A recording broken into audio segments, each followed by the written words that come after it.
नमस्कार साथियों, न्यू संस्कार एजुकेशन के इस डिजिटल प्लेटफॉर्म पे आप सबका हार्दिक स्वागत एवं अभिनंदन है। मैं आपके सामने फिर से एक क्लास लेके आया हूँ जिसमें हमने पहली क्लास में जो पढ़ा था उसके बाद का जो कोशिकांग है हमारा गोल्जी काय उसके बारे में अध्ययन कर रहे हैं। तो सबसे पहले हम देखते हैं गोल्जी काय जो है उसकी खोज किसने की। तो गोल्जी काय की खोज जो की थी, डिस्कवर जो की थी, उसका नाम था कैमिलियो गोल्जी। क्या नाम था? Camillo Golgi.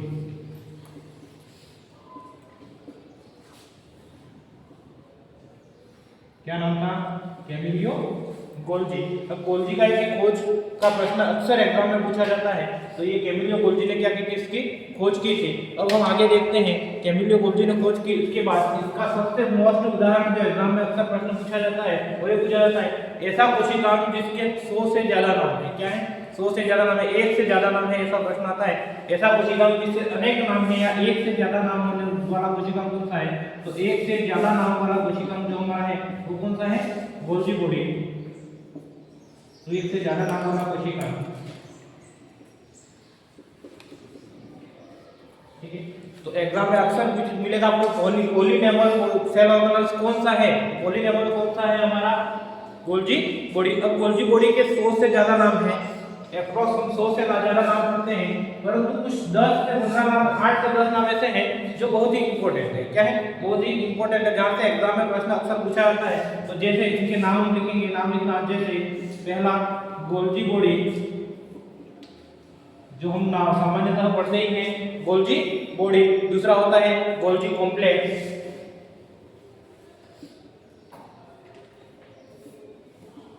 क्या होता है? Golgi complex. तीसरा होता है गोल्जी एपरेटस।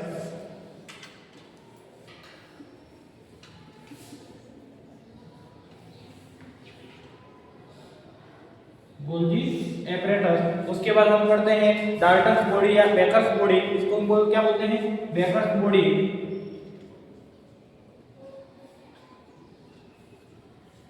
इसके बाद होता है डाल्टन बॉडी।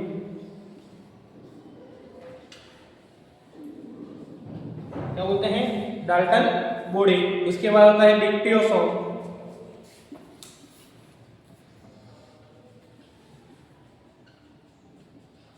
क्या होता है?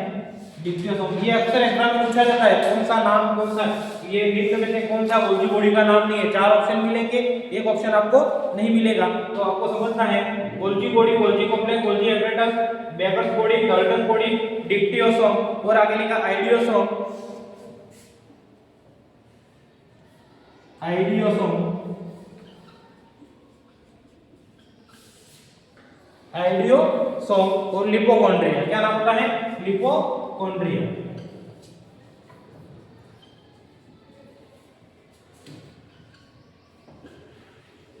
तो ये जो 9 नाम है हमारे वो सबसे इंपॉर्टेंट नाम है। इन नामों को हम आगे जब देखते हैं तो एग्जाम में आपका प्रश्न पूछा जाता है। सबसे पहले हम देखते हैं गोल्जी बॉडी, दूसरा गोल्जी कॉम्प्लेक्स, तीसरा गोल्जी एपरेटस, चौथा बेकर्स बॉडी, पांचवा डाल्टन बॉडी, डिक्टियोसोम, आइडियोसोम और लिपोकॉन्ड्रिया। ऐसे तो इसके कितने नाम है? 100 से अधिक नाम है। कितने नाम है? 100 से अधिक। पर ये मुख्य जो इंपॉर्टेंट नाम है एग्जाम में जो प्रश्न पूछा जाता है वो कौन से? ये। अब इसको याद कैसे रखें? इसके लिए ट्रिक, जिसके नाम ज्यादा होते हैं वो व्यक्ति क्या होता है? अगर आपके नाम है 1 से ज्यादा है, 10-15 नाम है, तो आपको कोई बुलाएगा? 10-15 नाम है तो आपको कोई बुलाएगा? किसी और को बुलाएगा तो भी आप ही समझोगे मेरे को बुलाएगा। जैसे एक ही व्यक्ति का नाम, आप मोनिका हो, ठीक है, मोनिका नाम की 4 लड़कियां हैं और आपको, आपका नाम मोनिका भी है, गायत्री भी है, सीमा भी है, अंजना भी है, जो भी है, ठीक है, जितने नाम है। अब आपको ऐसे बुला लिया मोनिका, तो आपके 15 नाम है, तो आप किसको बुला रहे हो? कंफ्यूज हो जाएंगे। तो वो व्यक्ति क्या कहलाता है? बेकार। क्या कहलाता है? बेकार। क्या कहलाता है? बेकार। तो आपको क्या समझना है? इसको याद कैसे रखें? तो बेकार कैसे याद रखें? बेकार। सबसे पहले तो क्या याद रखोगे आप? बेकार। दूसरा गया। क्या? बेकार गया। क्या हुआ? बेकार गया। अब जिसके अधिक नाम है, जिसके क्या नाम है? अधिक नाम है, उसका दिल बेकार हो जाता है। क्या बेकार हो जाता है? दिल बेकार हो जाता है। तो बेकार गया दिल। क्या आ जाएगी बेटी? बेकार गया दिल। बेकार से क्या आ जाएगा? बी से बेकर्स बॉडी। क्या आ जाएगा? Baker's body. फिर गया से क्या आ जाएगा? Golgi body. क्या आ जाएगा? Golgi body. फिर क्या आ जाएगा? गोल्जी कॉम्प्लेक्स और गोल्जी एप्रोडस, ये तीनों नाम आएंगे, कॉम्प्लेक्स और उसके बाद एप्रेटस, ये तीनों नाम किस कहां पे आ जाएंगे, गए से आ जाएंगे। फिर डी से क्या आ जाएगा, डिक्टियोसोम, क्या आ जाएगा हमारा ये डिक्टियोसोम और डाल्टन बॉडी, डी से क्या आ जाएगा डिक्टियोसोम और डाल्टन बॉडी। आई से क्या आ जाएगा आइडियोसोम और एल से क्या आ जाएगा लिपोकॉन्ड्रिया, क्या आ जाएगा लिपोकॉन्ड्रिया। तो समझ में आया कैसे याद रखेंगे, बेकार गया दिल, बी बेकार से क्या आ जाएगा अपना बेकर्स बॉडी, क्या आ जाएगा बेकर्स बॉडी। गया से क्या आ जाएगा गोल्जी बॉडी, गोल्जी कॉम्प्लेक्स और गोल्जी एपरेटस। उसके बाद हमारा डी से क्या आ जाएगा डाल्टन बॉडी और डिक्टियोसोम। आई से क्या आ जाएगा आइडियोसोम, एल से क्या आ जाएगा लिपोकॉन्ड्रिया। इस प्रकार इसके 8 नाम, एग्जाम में अक्सर यही नाम पूछे जाते हैं, जो एग्जाम में अक्सर पूछे जाते हैं वो इन नामों से ही पूछे जाते हैं। बाकी 100 से अधिक नाम है इसके, तो वो 100 नाम पर वो याद नहीं रखते, तो याद कितने रखते, ये जो इंपॉर्टेंट एग्जाम में अक्सर आते हैं प्रश्न वही याद रखते। तो आपको याद कैसे रोकोगे, समझ में आ गया कैसे याद रखोगे, बेकार गया दिल, ये अपने ट्रिक बन जाएगी। बेकार से डी से क्या आ जाएगा बेकर्स बॉडी, क्या आ जाएगा बेकर्स बॉडी। गया से क्या आ जाएगा गोल्जी बॉडी, गोल्जी कॉम्प्लेक्स और गोल्जी एपरेटस। डी से क्या आ जाएगा डिक्टियोसोम और डाल्टन बॉडी। आई से क्या आ जाएगा आइडियोसोम और एल से क्या आ जाएगा लिपोकॉन्ड्रिया, क्या आ जाएगा लिपोकॉन्ड्रिया। इस प्रकार ये इतने नामों वाला कोशिकांग जो होता है, ये नाम जिन्होंने नहीं लिखे फटाफट लिख दे।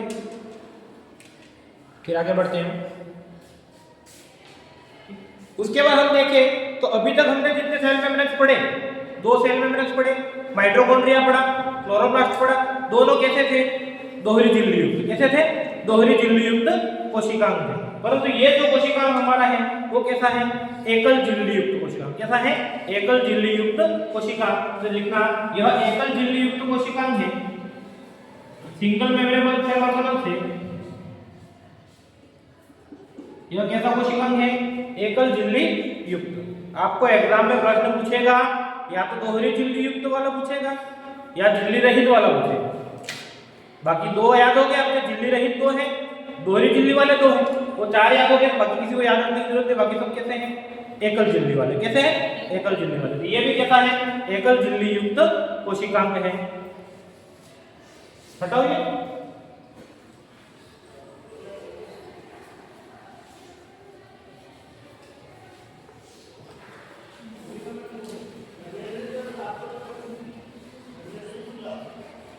समझ में आया आपको, ठीक है। हम आगे बढ़ते हैं तो हम देखें इसकी उत्पत्ति जो होती है, गोल्जी बॉडी की उत्पत्ति जो होती है, ओरिजिन जो होता है वो कहां से होता है हमारा ईआर एंडोप्लाज्मिक रेटिकुलम, अंतःप्रदवी जालिका से। कहां से होता है अंतःप्रदवी जालिका से इसकी क्या होती है उत्पत्ति होती है। समझ में आया, इसकी उत्पत्ति का प्रश्न अगर आ रहा है आपको, इसका ओरिजिन कहां से हो, ये प्रश्न आता है कहां से होता है अंतःप्रदवी जालिका। ईआर का पूरा नाम क्या है एंडोप्लाज्मिक रेटिकुलम, क्या नाम है एंडोप्लाज्मिक रेटिकुलम। समझ में आया। उसके बाद हम बोलते हैं गोल्जी बॉडी के स्ट्रक्चर में 3 पार्ट होते हैं। इसकी स्ट्रक्चर में कितने पार्ट होते हैं 3 पार्ट। कितने पार्ट होते हैं 3। तो 3 पार्ट कौन कौन से होते हैं, एग्जाम में प्रश्न पूछा जाता है सिस्टर्नी, ट्यूब्यूल्स और वेसिकल्स। कौन कौन से होते हैं सिस्टर्नी, ट्यूब्यूल्स और वेसिकल्स।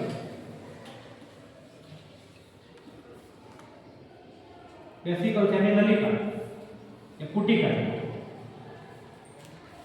ठीक है।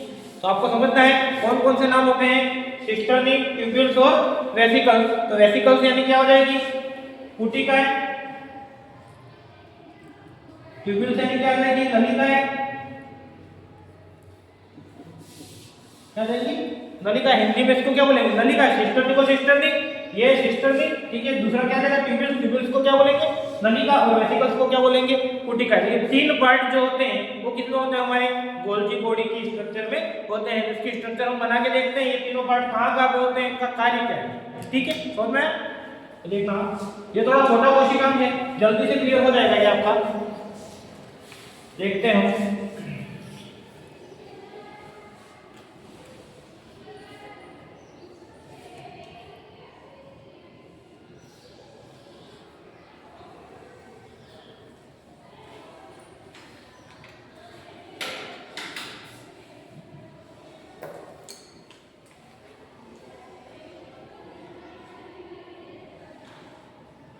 स्ट्रक्चर हम बना रहे हैं, समझना।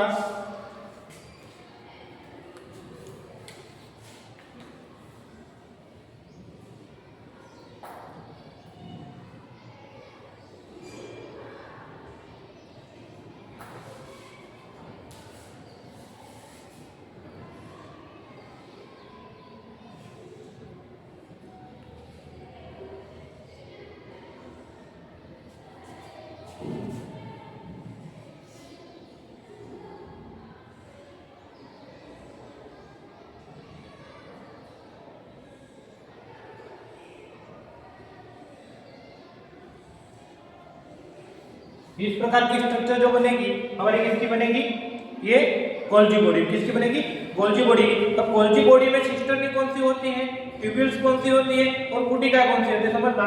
सिस्टर्नी हमारा जो ये बीच का ये जो पार्ट है, ये वाला पार्ट, इसको क्या बोलते हैं, सिस्टर्नी। क्या बोलते हैं, सिस्टर्नी। ये जो नलिकाकार आकृति दिख रही है यहाँ पे और यहाँ पर, इनको हम क्या बोलेंगे, ट्यूब्यूल्स। क्या बोलेंगे,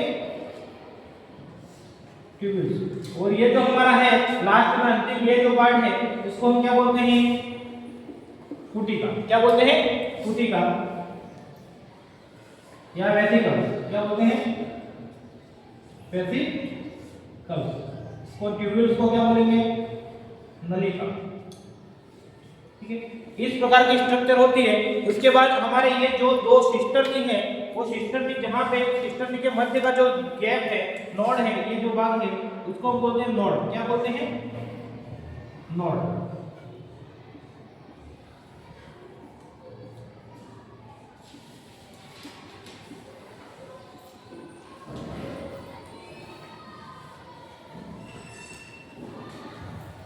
ये हमारा क्या कहलाता है, नोड। क्या कहलाता है, नोड। अब एक सिस्टर्नी जो होती है, उस सिस्टर्नी के दो भाग होते हैं। कितने भाग होते हैं, दो भाग। कितने भाग होंगे, दो। ये हमारा एक भाग तो ये रहा और एक भाग ये रहा। एक को हम बोलते हैं सिस, एक को बोलते हैं ट्रांस। क्या बोलते हैं, एक को तो हम क्या बोलते हैं, जो नीचे वाला पार्ट है उसको क्या बोलेंगे, सिस। इसको क्या बोलेंगे, ट्रांस। क्या बोलेंगे, ट्रांस। पहला भाग जो होता है वो सिस फेस होता है, नीचे वाला और ऊपर वाला फेस जो होता है वो क्या होता है, ट्रांस फेस। क्या होता है, ट्रांस फेस। समझ में आया। ये हमारा कौन सा फेज है, सिस फेज। ये कौन सा फेज है, ट्रांस फेज। समझ में आ रहा है। तो सिस फेज जो होता है वो उत्तल होता है। किस प्रकार का होता है, उत्तल। एग्जाम पूछा होता है सिस्टर्नी का कौन सा फेज उत्तल होता है, उत्तल यानी कॉन्वेक्स होता है। क्या होता है, कॉन्वेक्स। और ये क्या हो जाएगा, कॉनकेव।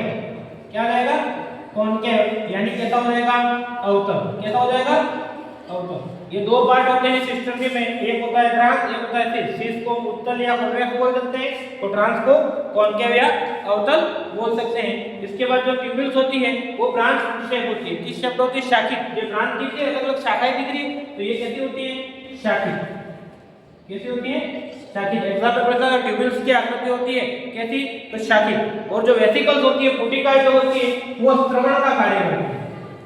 किसका कार्य करती है, श्रवण। एग्जाम में प्रश्न पूछेगा श्रवण का कार्य कौन करती है, सेक्रेशन की इकाई कौन सी होती है हमारी गोल्जी बॉडी में, सेक्रेशन की इकाई कौन सी होती है, वो कौन सी हो जाएगी, पुटिका। कौन सी हो जाएगी, पुटिका। समझ में आया, यहाँ तक लिखना ही।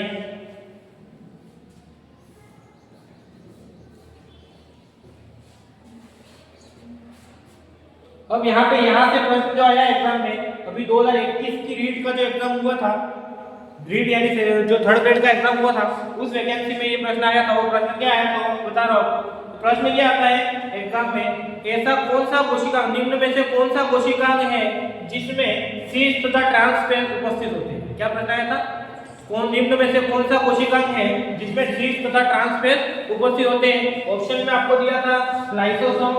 क्या दिया था, लाइसोसोम। दूसरा दिया था गोल्जी बॉडी, तीसरा माइटोकॉन्ड्रिया और चौथा कोई सेंट्रियोल दे दिया। क्या दे दिया, सेंट्रियोल। तो आपको क्या करना है, गोल्जी बॉडी। प्रश्न समझ में आया, कैसे आएगा प्रश्न इसका, वो निम्न में से कौन सा जो होता है वो यानी सिस और ट्रांस फेज कौन से कोशिकांग में होते हैं, तो कौन से कोशिकांग में होंगे, गोल्जी बॉडी में। और गोल्जी बॉडी की उत्पत्ति किससे होती है, एंडोप्लाज्मिक रेटिकुलम यानी ईआर से होती है। अब लिखना function of Golgi body, Golgi body के कार्य। ये समझ में आया। इसमें बीच में जो स्थान होता है, स्पेस जो होता है, उसको क्या बोलते हैं, नोड बोलते हैं। जो बीच में नलिका नुमा आकृति होती है जिसे सिस्टर्नी बोलते हैं। सिस्टर्नी में दो फेज होते हैं, एक सिस फेज, एक ट्रांस फेज। सिस फेज उत्तल कॉन्वेक्स होता है और ट्रांस फेज जो होता है वो कॉनकेव होता है, अवतल होता है। उसके बाद इसमें जो नलिका ट्यूब्यूल्स जो होती हैं वो कैसी होती हैं, शाखित होती हैं। उसके बाद पुटिका वेसिकल जो होती है उसका क्या कार्य होता है, श्रवण इकाई होती है। ये क्या होती है, सेक्रेशन का जो है वो कार्य करती है। समझ में आया, यहाँ तक आगे बढ़े।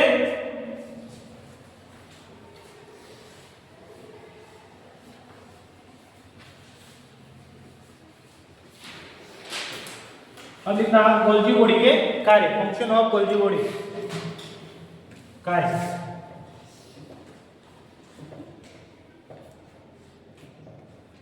अब गोल्जी बॉडी के कार्य क्या होते हैं, एग्जाम में प्रश्न अक्सर पूछा जाता है। तो सबसे पहला कार्य, मुख्य कार्य जो होता है, जो स्पर्म होते हैं, स्पर्म समझते होंगे, शुक्राणु जिसे बोलते हैं स्पर्म, उसकी जो स्पर्म की आकृति जो होती है, स्पर्म आपने देखा होगा इस प्रकार का स्पर्म होता है। स्पर्म की कोशिका जो सेल जो होती है वो इस प्रकार की होती है, ठीक, शुक्राणु की। तो इसमें ये सबसे ऊपर का जो भाग होता है इसको बोलते हैं एक्रोसोम। क्या बोलते हैं? एक्रोसोम। तो इस स्पर्म में एक्रोसोम का निर्माण जो करता है हमारा, वो कौन करता है? Golgi body. तो स्पर्म में एक्रोसोम का निर्माण किस कौन करता है? Golgi body. तो कितना स्पर्म में एक्रोसोम का निर्माण करना।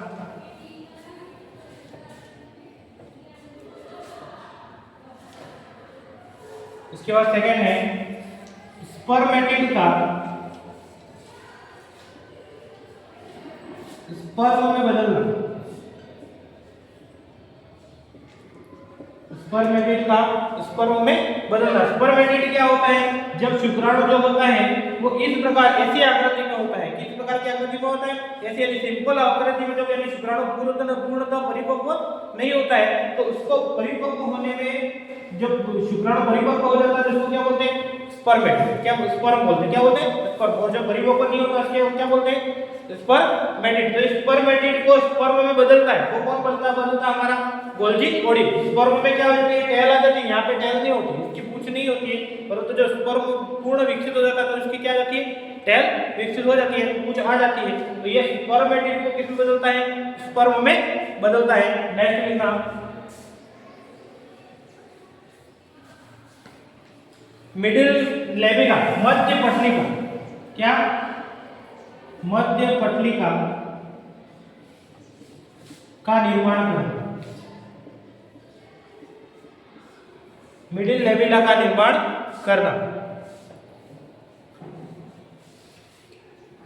और मिडिल लेबिला का निर्माण जो होता है वो किससे होता है?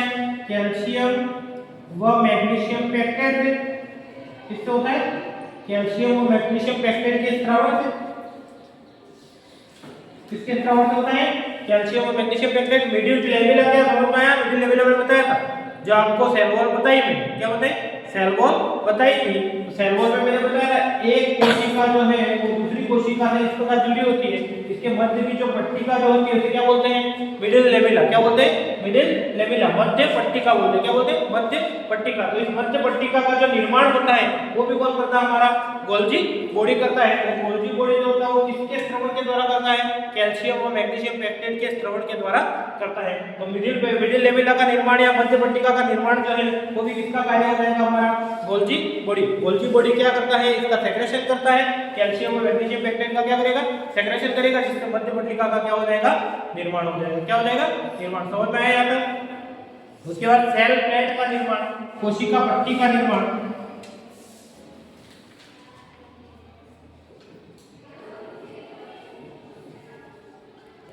अब सेल प्लेट क्या है? जब सेल डिवीजन पढ़ते हैं, कोशिका विभाजन पढ़ते हैं। क्या पढ़ते हैं? कोशिका विभाजन। तो कोशिका विभाजन जब पढ़ते हैं तो कोशिका में दो प्रकार से विभाजन होता है। एक कैरियोकाइनेसिस, एक होता है साइटोकाइनेसिस। क्या होता है? एक तो कैरियोकाइनेसिस द्वारा होता है, एक साइटोकाइनेसिस द्वारा होता है। तो पहले कोशिका विभाजन के पश्चात जब कोशिका दो भागों में बढ़ते हैं, यहाँ पे पट्टिका बनती है। क्या बनती है?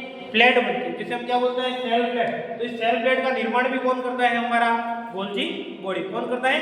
Golgi body. समझ में आया यहाँ तक? उसके बाद प्राइमरी लाइसोसोम का निर्माण भी ये करता है, इसका प्राथमिक लाइसोसोम।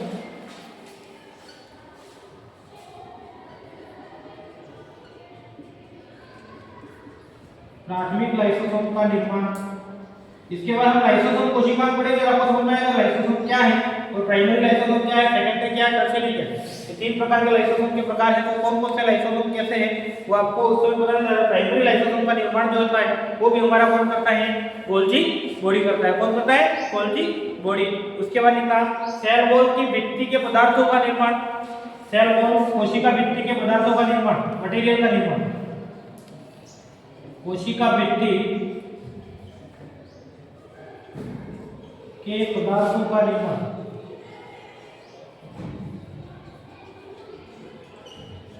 मैंने बताया ना कोशिका भित्ति जो होती है वो किससे मिलकर बनी होती है?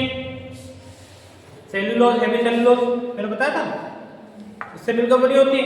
तो ये जो कोशिका भित्ति में जो पदार्थ होते हैं, जो मटेरियल होते हैं, मटेरियल का निर्माण भी जो करता है वो कौन करता है? हमारा गोल्जी बॉडी। तो इस प्रकार हमारा गोल्जी बॉडी के ये मुख्य जो है वो क्या है? कार्य थे। गोल्जी बॉडी आपको समझ में आया होगा। मैंने बताया सबसे पहले गोल्जी बॉडी की खोज किसने की? कैमिलियो गोल्जी ने। किसने की?